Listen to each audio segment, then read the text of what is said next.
तुम्हारी औकात से बाहर है, तू नहीं कर पाएगा, तेरे बस का नहीं है। 1000 बार हमने ये बात सुनी है और कई दफा इस चीज को लेके रोए हैं और हमेशा रोते ही रहते हैं। कभी ये चीज आपने दिमाग में आई है कि उसने ये बोला, उसको इस बोलने का अधिकार किसने दिया? आपको रिटेलिएट करना पड़ेगा और रिटेलिएट मुंह से नहीं करना है, हमें हमें करना है हमारे काम से, हमारी सक्सेस से। वो कहावत आपने सुनी होगी कि अपनी मेहनत इतनी शानदार तरीके से शांति से करो कि सफलता शोर मचा दे। तो बस मेहनत उतनी शानदार होगी जितनी आप शांति रखोगे और सफलता उतनी ही जोरदार होगी, उतनी ही डीजे म्यूजिक के साथ होगी। तो अगर आप चाहते हो प्रॉपरली एम्स को फोड़ के आना, Delhi AIIMS, Bhopal AIIMS, Jodhpur AIIMS, Guwahati AIIMS, Gorakhpur AIIMS में जाना, अपनी एक सीट को हासिल करना, तो it is possible. Yes, it is possible. लेकिन कैसे भैया? हम कैसे एक्वायर करें, कैसे उस सीट को हासिल करें? पूरा एक रोड मैप बताने वाला हूं स्टेप बाय स्टेप, और 7 ऐसे टॉप सीक्रेट्स, 7 ऐसे सीक्रेट्स जो टॉपर्स के होते हैं, जो मैंने आजमाए और अपनी लाइफ के अंदर 2017 में एग्जाम को क्रैक किया, तब से लेके लाखों बच्चों को मेंटोर कर रहा हूं for the neat and for the MBBS, BSc nursing entrance examination के लिए। तो मोस्ट वेलकम है आप सभी का एक बार फिर से एम्स नर्सिंग इंस्टीट्यूट के शानदार प्लेटफॉर्म पे। मैं मेंटोर आपका जय भैया आज लेके आ चुका हूं एक रोड मैप, वो रोड मैप जिसकी गाड़ी सीधे एम्स दिल्ली में जाकर रुकेगी। शुरुआत करते हैं कहानी की हमारे टेलीग्राम चैनल से, बिकॉज ये एक ऐसा रास्ता है जहां आपको वो छोटे छोटे रिवॉर्ड्स मिलते हैं, छोटी छोटी चीजें मिलती है जो आपके सिलेक्शन को और बेहतर बनाती है, जिसमें आपके पास में आपको नोट्स, पीडीएफ, इंपॉर्टेंट चीजें, एमसीक्यू क्वेश्चंस, डेली नोटिफिकेशंस, बहुत सारी चीजें मिलती हैं। सबसे पहली चीज अगर मैं बात करूं आपसे, नो कोचिंग नो प्रॉब्लम। भैया क्या बात कर रहे हो? हाँ भाई, नो प्रॉब्लम। आपने कोई ऑफलाइन कोचिंग ज्वाइन नहीं कर रखी, मत करो। आपने कोई ऑनलाइन कोचिंग ज्वाइन नहीं कर रखी, मत करो। कभी भी किसी भी बच्चे का आपने ये बात सुनी कि कोचिंग किया तभी सिलेक्शन हुआ? नहीं। सिलेक्शन तब होता है जब बच्चा खुद पढ़ता है। आप चाहे कोचिंग के साथ पढ़ो, चाहे कोचिंग के बिना पढ़ो, इंपॉर्टेंट है आपकी सेल्फ स्टडी, आपका सिलेक्शन, आपकी खुद की मेहनत। अगर आप कोचिंग के साथ कर रहे हो तो आपको एफर्ट्स कम लगाने पड़ते हैं, कोचिंग के बिना करते हो तो कहीं ना कहीं अगर आपके पास में सही गाइडेंस, सही डायरेक्शन है तो डेफिनेटली आप कर सकते हो। तो यही कुछ चीजें हैं जो एक रोड मैप में आपको बताने वाला हूं, कि कुछ ऐसी चीजें जिससे एक बच्चा भटक जाता है, वो कॉलेज तक नहीं पहुंच पाता, हार्डवर्क जरूर करता है। आप सोचो, क्या आप मेहनत नहीं कर रहे?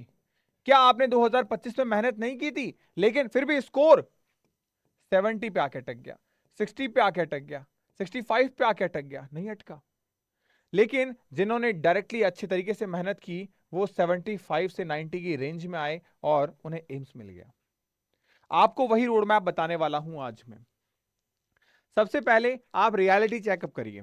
रियलिटी चेकअप का मतलब क्या हो गया कि आप इन तीनों रास्तों में से कहां हो। आपके माइंड में you can't crack AIIMS without coaching, अगर ये माइंडसेट है तो भाग जाओ, वीडियो को छोड़ के भाग जाओ। क्योंकि सच में कर सकते हो यार। तो मैं खुद कह रहा हूं, मेरे खुद के ऑनलाइन कोर्सेज हैं एम्स के लिए, स्पेशली उम्मीद बैच है, बट फिर भी मैं कह रहा हूं विदाउट बैच के तुम कर सकते हो। बैच तो भैया ये दुनिया भर के लोग बैच क्यों निकाल रहे हैं? अच्छा दुनिया भर छोड़ो, आपने क्यों बैच निकाला है? एक वर्ड से, सिर्फ सिर्फ एक वर्ड। बैच से सिर्फ एक बेनिफिट होता है, वो है रेगुलरिटी। लेकिन ये अपने आप में एक वर्ड नहीं है, ये बहुत बड़ी चीज है, क्योंकि इससे निकल के आती है कंसिस्टेंसी, और कंसिस्टेंसी ही एक ऐसी इकलौती की है जो आपका सिलेक्शन करवाएगी। हाँ भैया ये बात तो सही है आपकी। हम खुद से पढ़ने में बैठते हैं, 5-6 दिन पढ़ते हैं, फिर पता नहीं कहाँ घुड़े जाते हैं, कहाँ मैदान जाता है हमारा। लेकिन जब हम बैच ज्वाइन करते हैं तो सर रोज क्लास करवाते हैं, हम रोज बैठते हैं। बस यही एक इंपॉर्टेंट पॉइंट है। अगर आपके पास में सेल्फ सस्टेनिंग पावर है, you can achieve, you can crack your examination without any courses, without any batches, without any offline coachings. अब you can crack BSc nursing without coaching, yes definitely. Already अगर आपने कहीं join कर रखा है, चाहे online है चाहे ऑफलाइन है, तो क्या उससे नुकसान होगा? कोई नुकसान नहीं है। मैंने क्या कहा, अगर आपने ऑलरेडी ज्वाइन कर रखा है तो ये बेनिफिशियल है, इसके बेनिफिट है। क्या? एक रेगुलरिटी के अंदर आपको रेगुलरिटीज मिलेगी, दूसरा आपको proper time to time guidance मिलेगी, एंड तीसरा मोस्ट इंपॉर्टेंट, आपका फ्लो नहीं टूटेगा। प्रॉपर आपका चेकअप होता रहेगा टेस्ट के थ्रू, कि मेरी प्रिपरेशन का लेवल क्या है, कितनी भैंस मेरी पानी में है, ये चीजें सब पता चलती रहेगी। तो ये रियलिटी चेकअप आपने कर लिया, उसके बाद आपको पता चलेगा कि हाँ सबसे पहली जो सीक्रेट है वो हमारे पास राइट प्रॉपर बुक। अब राइट बुक क्या होती है? राइट बुक वो होती है जिससे हमारा सिलेबस आता हो। अब हमें पता है, पूरी दुनिया को पता है सिलेबस हमारा क्या है, एनसीईआरटी। एनसीईआरटी हमारी बुक फिजिक्स केमिस्ट्री बायो की। बट भैया इसको देखते तो हमें दिन में तारे नजर आते हैं। ओ माय गॉड, ये क्या पढ़ लिया हमने, ये तो कुछ समझ में ही नहीं आ रहा है, ये मंगल ग्रह की किताब तो नहीं है। अरे नहीं है, ये इसी ग्रह की किताब है, लेकिन इसकी लैंग्वेज थोड़ी सी टिपिकल रखी गई है। कुछ अपडेट्स नए आ जाते हैं, हर रोज हम पढ़ने कुछ बैठते हैं, अपडेट कुछ नए आ जाते हैं, तो लगातार कुछ ना कुछ नई चीजें डालते रहते हैं। अब समझ में नहीं आता हम पुरानी पढ़ रहे हैं नहीं पढ़ रहे हैं, तो ये चीजें परेशान करती हैं। बट इस परेशानी का सॉल्यूशन मेरे पास में है। अच्छा, दूसरी चीज भैया, सिलेबस की बात हो गई, अब आप दूसरी इंपॉर्टेंट चीज बताओ। दूसरी इंपॉर्टेंट चीज है पीवाईक्यू पेपर। हमें ये तो पता हो कि हमारे एग्जाम के अंदर पेपर कैसा आता है, पेपर का लेवल कैसा है। ओ माय गॉड भैया, क्या हुआ? एम्स का पेपर तो ऑनलाइन होता है, पेपर आता ही नहीं है। भाई बैठा ना तुम्हारा, मैंने सारे पेपर्स को लगभग यहाँ पे आपके डाल दिया है, आपके पास कैसे आए? एम्स में कोई आपने आदमी छोड़ रखा है? नहीं, मैंने मेरे बहुत सारे बच्चे छोड़ रखे हैं। वो हर साल जब एग्जाम देने जाते हैं मैं उन्हें कहता हूं कि आप 4 से 5 क्वेश्चंस को याद करके आना। वो याद करके आते हैं, उसके बेसिस पे मैंने एक पेपर बना रखा है, और वो पेपर्स मैंने इसके अंदर रखे हैं। 1 नहीं, 2 नहीं, 3 नहीं, 4 नहीं, 5 नहीं, 6 नहीं, 7 नहीं, 8 नहीं, 9 नहीं, 10 पेपर रखे हैं मैंने आपके। अब इन 10 पेपर का आंसर भी रखा है, और इन 10 पेपर का वीडियो सॉल्यूशन यूट्यूब पे करवा रखा है। हो गई ना कहानी खत्म। दोनों चीजें बड़ी थी, दोनों चीजें सॉर्ट आउट हो गई। अब दूसरा सीक्रेट हमारे पास में क्या है, देखो, ये दूसरा सीक्रेट है। जो सीक्रेट मैंने आपकी एनसीईआरटी की प्रॉब्लम जो समझ में नहीं आ रही भैया, उसका क्या करें, आसान कर दिया है। भैया बॉटनी में जूलॉजी सेगमेंट, भैया एम्स का जीके सेगमेंट, भैया बॉटनी सेगमेंट बायो का, भैया केमिस्ट्री सेगमेंट, भैया आपके पास में एडिशनली फिजिक्स का सेगमेंट। तो सोचो, मजा आ गया ना। इतनी आसान कर दी है चीजों को कि अब हलवा हो गया है सच में एम्स एग्जाम को निकालना। और इस बात का प्रूफ आपको हमारे 2025 के सिलेक्शंस देंगे। आप इंडिया के किसी भी 18 एम्स में जाके बात कर लेना कि जय अकेडमी या एम्स नर्सिंग इंस्टीट्यूट से कितने बच्चे हैं, आपको मोस्ट ऑफ द बच्चे हैंड खड़े करते हुए दिखाई देंगे जो आपके जय भैया को जानते हैं। And now it's your turn कि आप नेक्स्ट ईयर जब आपसे कोई सवाल ये पूछे, आप हाथ खड़ा करें। ये बुक्स आपको मिल रही है प्रॉपर्ली फिजिक्स में, केमिस्ट्री के अंदर, और जीके जैसा कि मैंने आपको बताया वो भी आपको मिल रही है प्रॉपर। ये पीवाईक्यू क्वेश्चन पेपर आप अलग से ले सकते हैं। ये पूरी बुक्स तो मैं आपको फ्री में दे रहा हूं आपके बैच के अंदर। सीरियसली फ्री में? हाँ, फ्री में मिल रही है। अब सीक्रेट नंबर 2 पे बात करें, स्मार्ट स्टडी प्लान। ये किस चिड़िया का नाम है? ये उसी चिड़िया का नाम है जो सिलेक्शन करवाती है। कैसे? स्मार्ट स्टडी प्लान होता क्या भैया, हम तो रोज प्लान बनाते हैं सोने से पहले, और वो प्लान टूट जाता है हमारा। वो टूटता है इसलिए क्योंकि वो स्मार्ट नहीं है। तो स्मार्ट प्लान कैसा होता है? स्मार्ट प्लान की खासियत ये होती है कि वो कोई प्लान होता ही नहीं है एक्चुअल में। भैया क्या बात करो, पहले डिसाइड करो। डिसाइड ये होता है, हमारे प्लान ऐसे शुरू होते हैं, हम सोएंगे पहले तो, फिर हम ब्रश करेंगे, फिर हम सुसु पॉटी करेंगे,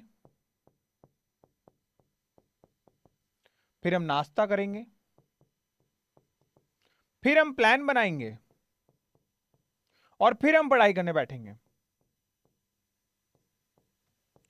अब मुझे एक बात बताओ, इसमें सबसे जरूरी चीज क्या है? सुसु पॉटी, स्लीप, सोना, ब्रश करना? नहीं, सबसे जरूरी चीज है ये, पढ़ना। लेकिन हमारी प्रायोरिटी पे सबसे बाद में आ रही है। हमारा स्केड्यूल ऐसा होना चाहिए कि भैया अगर मुझे 6 घंटे पढ़ना है, सेल्फ स्टडी करना है, तो इन 6 घंटों में से मैं 2 घंटे भैया सुबह निकाल सकती हूँ, 2 घंटे शाम में निकाल सकती हूँ, 2 घंटे रात में निकाल सकती हूँ। अब भैया 2 घंटे अगर सुबह मेरा थोड़ा बिजी रहता है, स्कूल रहता है, मैं बिजी हूँ, तो मैं एक काम करूंगी, कम समय में बायो को इजीली कम फोकस के साथ पढ़ा जा सकता है। भैया दोपहर में मुझे काम हो भी सकता है, कम कम रहता है, तो मैं केमिस्ट्री पढ़ लेती हूँ, समय मिल जाएगा, अच्छा हो जाएगा।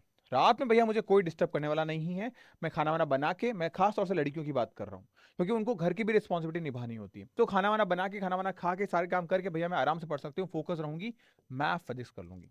अच्छा, कई बार ऐसा होता है कि हम परेशान हो जाते हैं, थक जाते हैं, आप फिजिक्स केमिस्ट्री को स्विच कर लो। ये होता है एक्चुअल स्टडी प्लान। लेकिन इसको छोड़ के हम दुनिया भर की चीजें करते हैं बेगैरत की। नहाने में आधा घंटा लगाएंगे, दोस्त से बात करने में 1 घंटा लगाएंगे, ये सारी कैलकुलेशन करते हैं। आपको सिंपल कैलकुलेशन करता है, इसे कहते हैं हम स्मार्ट स्टडी। और ये आप प्रॉपर्ली 6 से 8 घंटे का एक टाइम रखो फुल फोकस के साथ में, जहां आप एनसीईआरटी अपनी बुकलेट्स को पढ़ पाओ। Point number 3, make notes. आपको इंपॉर्टेंट चीजें हाईलाइट करनी है। अब नोट्स कैसे बनाते हैं भैया? पहली चीज तो बनाने नहीं है। काहे नहीं बनाने भैया? अरे मैंने बना के दे दिए ना। इन किताबों में नोट्स ही हैं, ये आपकी कलरफुल बुक्स हैं, शॉर्ट ट्रिक्स निकाल रखी है, सब चीजें, सब कुछ चार्ट में फॉर्म में रखा हुआ है। चाहे आपका बायो हो, चाहे आपका केमिस्ट्री हो, चाहे आपका फिजिक्स हो, इन सब के अंदर। और जो आपका सबसे डरावना सब्जेक्ट है, छुटकू सा, जिसको हम कहते हैं जीके, उस जीके को भी हमने मात्र 100 पेजेस में खत्म कर रखा है। तो ये सब चीजें आपको मिल जाती है शॉर्ट ट्रिक्स के तौर पे। अब आप सोचो हम कैसे शॉर्ट्स बनाएं, कैसे नोट्स बनाएं। सबसे पहली बात, आपको एक रफ कॉपी लेनी है। रफ कॉपी लेनी है, हाँ रफ कॉपी लेनी है, क्योंकि पहली बार में नोट्स तुम्हारे सही नहीं बनेंगे। रफ कॉपी ले लो, रफ कॉपी ले लो, और जब पढ़ रहे हो तो बस लाइन को एक वर्ड में लिखो, पूरी एक लाइन को एक वर्ड में लिखो। उसके बाद में जो आपका पैराग्राफ होता है, एक लाइन को एक वर्ड में लिखा, और जो आपका एक पैराग्राफ होता है उसको एक चार्ट में बनाओ। उस पूरे पैराग्राफ को एक चार्ट में बना दो। क्लासिफिकेशन है तो ऐसे ऐसे करके बना दिया, लाइनर फॉर्म में है तो ऐसे ऐसे करके बना दिया, तो एक चार्ट बना दो। और उसके बाद में आप इसको एक छोटी सी समरी में मेंशन कर दो। जिस दिन आप किसी एक सिंगल पेज को ये करना सीख गए, समझ जाना तुम्हारा सिलेक्शन उस दिन हो गया है।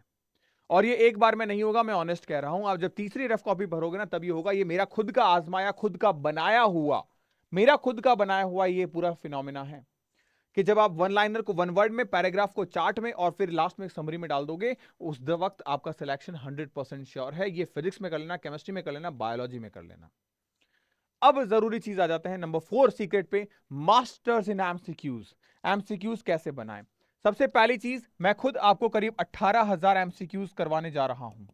कहां करवाने जा रहा हूं? In your test series.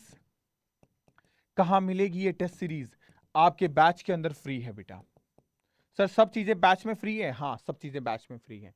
कैसे मिलेगी बेटा? टेस्ट सीरीज के अंदर आपको मिलेंगे 250 टेस्ट। 250 टेस्ट कैसे होंगे भैया? 50 होंगे आपके मॉक टेस्ट, एग्जाम जैसे, हाँ उस लेवल के, हाँ। बाकी क्या है? 200 टेस्ट। ये 200 कैसे होंगे? ये आपके चैप्टर वाइज होंगे, ये आपके टॉपिक वाइज होंगे। इसमें मल्टीपल चैप्टर्स आपके आएंगे, जैसे एक फिजिक्स, एक केमिस्ट्री, एक बॉटनी, एक जूलॉजी, इस सेगमेंट पे भी होगा। कुल मिला के ये सारे होंगे। अच्छा इसमें और क्या भैया? हमारे जीके का अलग टेस्ट होगा। हाँ जीके का अलग टेस्ट होगा, उसकी अलग टेस्ट सीरीज होगी।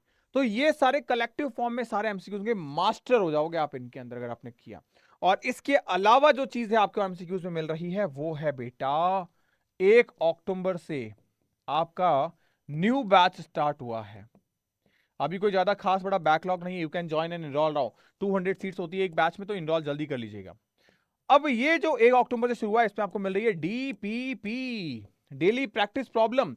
यहां आपको डेली बेसिस पे हर चैप्टर से करीब 20 क्वेश्चन मिलते हैं। कुल मिला के 80 एमसीक्यू डेली मिलते हैं। और सिर्फ एमसीक्यू नहीं बेटा, इनका वीडियो सॉल्यूशन भी मिलता है।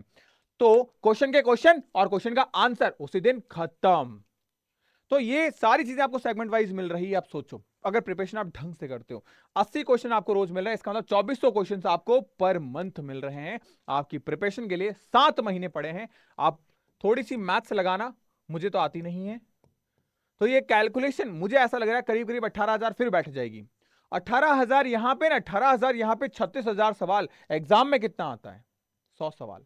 आपको क्या लगता है 100 सवाल में से किसी सवाल की ऐसी हिम्मत है जो बाहर आ जाए इतना करने के बाद में? नहीं है बेटा। पिछले 10 साल में तो हुआ नहीं है, आगे मुझे पता नहीं है। फिर हमारे पास मास्टर एमसीक्यूज हमने कर लिए, ओके। फिर हमारे पास में आता है मॉक टेस्ट। ये मॉक टेस्ट क्या चीज है? ये मॉक टेस्ट उस चिड़िया का नाम है जो आपको प्रेशर फील करवाता है। और अगर आप एग्जाम प्रेशर को फील करना सीख गए, उस फील करने के बाद में आपको उसको हैंडल करना सीख गए कि उसको हैंडल कैसे करना है, तो यकीन मानो एग्जाम में क्वेश्चन भले ही तुम टफ पहले अटेंड कर लो, तुम्हारा ब्रेन मैक्सिमम एफिशिएंसी के साथ में वर्क करेगा और तुम्हारा रिजल्ट मैक्सिमम आएगा। क्योंकि बच्चे अक्सर पढ़ते हैं लेकिन टेस्ट नहीं देते और फोबिया हो जाता है, अरे यार ये नहीं बन रहा, अब क्या होगा। फिर उसके बाद आता हुआ सवाल भी नहीं बनता उनसे। तो ये एग्जाम प्रेशर को हैंडल करने के लिए मॉक टेस्ट करने हैं। और मॉक टेस्ट में आपको एक नहीं 50 मॉक टेस्ट दे रहा हूं, 50 मॉक टेस्ट एग्जाम बेस्ड। जैसा तुम्हारा एग्जाम है वैसे के वैसे मॉक टेस्ट तुम्हें दूंगा। देन नंबर सीक्रेट हमारे पास में, रिवाइज डेली। अपने समय, अपने पूरे दिन के प्लान के 2 घंटे निकाल लो। 1 घंटा, 1 घंटा। ये घंटे तुम 2 निकालोगे तब जाके जिंदगी में कोई भी घंटा तुम्हें नहीं मिलेगा। एक एक घंटा अगर तुमने मॉर्निंग में निकाल लिया, बातें कड़वी बोल रहा हूं मैं, लेकिन बेटा सच्चाई है। नाइट में अगर तुमने मॉर्निंग में 1 घंटा रिवीजन और इवनिंग में 1 घंटा रिवीजन का निकाल लिया, इसका मतलब तुम यकीन मानो सिलेक्शन 50% तो यही हो गया तुम्हारा। 50% सिलेक्शन यही हो गया। जिन लोगों का सिलेक्शन नहीं होता उसके पीछे 2 बड़ी वजह होती है। एक, वो रिवीजन नहीं करते, और दूसरा, वो मॉक टेस्ट नहीं देते। ये 2 वजह ऐसी है जहां पे बच्चे को एग्जाम में लगता है मुझे आता है, मुझे आता है, मुझे आता है, लेकिन फिर रिजल्ट नहीं आता है, नहीं आता है, नहीं आता है। यही मेन सबसे बड़ा कारण है। Secret number 7, stay motivated. उसके लिए मैं बैठा हूं। तुम्हें एक पल ये फील नहीं करवाने दूंगा कि बेटा तुम्हारा नहीं होगा, बिकॉज इस दुनिया में जिस जिसने एग्जाम फोड़ा है वो तुम्हारे बीच में से उठ के आया है। कोई भी आज तक ऐसा नहीं है जो मंगल से उठ के आया हो और एम्स का एग्जाम निकाला हो। वो इसी धरती पे पैदा हुआ है, उसी माँ की कोख से पैदा हुआ जिस कोख से तुम पैदा हो रहे हो। कुछ नया नहीं लिया, कोई एआई से एडवांस डेवलप नहीं हो गया है, कोई डाउनलोड नहीं किए गए हैं सब, लेकिन सबने मेहनत करना उस रास्ते को चुना है। अब तुम सोचो, अगर तुम्हें मेहनत करनी है तो डेफिनेटली रिजल्ट भी तुम्हारा वैसा ही आएगा। लेकिन अगर तुम उसमें आलसी बना कर दे रहे हो, कहीं ना कहीं कंजूसी कर दे रहे हो, तो डेफिनेटली रिजल्ट में कंजूसी 100% होगी। तो ये चीज ध्यान रखना, बस तुम्हें ये चीजें फॉलो करनी है, कंसिस्टेंसी के साथ, रेगुलरिटी के साथ फॉलो करो। और ये सारी चीजें अगर आपको चाहिए कि नहीं भैया बस हमें तो एक जड़ी बूटी दे दो, एक टॉनिक दे दो, उस टॉनिक का नाम है उम्मीद प्लस। ये ना सिर्फ एक उम्मीद है बल्कि आपके सिलेक्शन की है। इसमें वो सब कुछ करवा रहा हूं जो मैंने यहां सामने रखे हैं आपके सामने, ये किताबें, ये टेस्ट डीपीपी, हर एक चीज। आज पूरे इंडिया में सबको बेस्ट कंटेंट मिल रहा है, तो आप पीछे क्यों रह रहे हो? फिर भी अगर आप पीछे रहते हैं तो बेटा फिर ये आपकी चॉइस है कि आप खुद रहना चाहते हैं पीछे। बाकी ये सारा कंटेंट मैं अपने लेवल पे बेस्ट दे रहा हूं, बच्चे अपने लेवल पे बेस्ट कर रहे हैं, अब आपके हाथ में आप अपने लेवल पे कितना बेस्ट करते हैं।